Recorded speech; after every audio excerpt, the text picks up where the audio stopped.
talk about how to install a suppressor when you're using a rifle.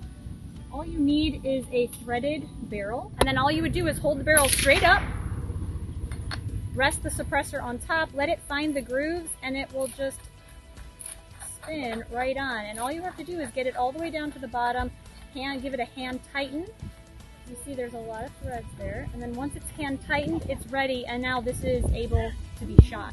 And then you would just do it in reverse to get the suppressor off when you're done. Depending on how much you've shot, this might be hot, so you might use an UV glove, but then you would just unscrew it and remove it when you are done. So it's very easy to install. This is our 30 cal for this particular one. They also come in the 9, which is for the 9 carbine for the SBRs. And then we also have a 5.56 can, which is for the AR-15. So what these really do for these bigger bore rifles is they really help muffle it. Just like your car has a muffler, this is kind of like a muffler for your gun. It really helps disperse some of the energy. So what you're going to notice in the difference, like when you shoot your 300 Blackout, when you shoot it without the suppressor, you're going to feel all the energy that that cartridge has to offer. It's going to come through you, it's going to come out through sound, all that energy is going to disperse. When you put the suppressor on the end, you're going to notice that the energy is reduced.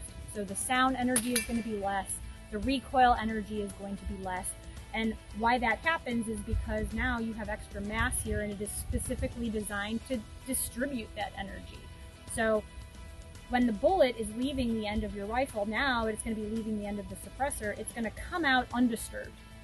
So inside the suppressor, the gases and all those hot airs that are coming out, they're going to pass through and come out just a little bit slower than your bullet. So your bullet is leaving without any of those hot gases disrupting it, so it's not pushing on it, which is going to change its trajectory.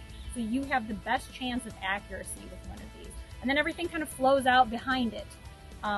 So that's kind of how they're designed. I know a lot of people think about sound only, and sound is one of the things that they help to muffle, but accuracy is the #1 thing that we care about. So our suppressors are built around accuracy, and all of our sound is within the decibel levels of being hearing safe.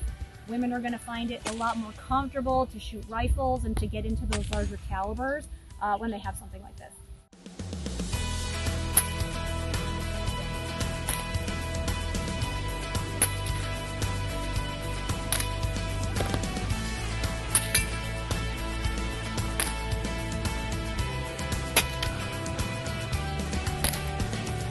It really does work. I like it. And I would buy one today. I don't like the sound, so it's great. I fired the pistol without the suppressor on it and then with it, and the sound was significantly less, but it also absorbed some of the kick for it. I felt like it was much milder to shoot it with this suppressor on it. I really liked it a lot. I would definitely buy one of these.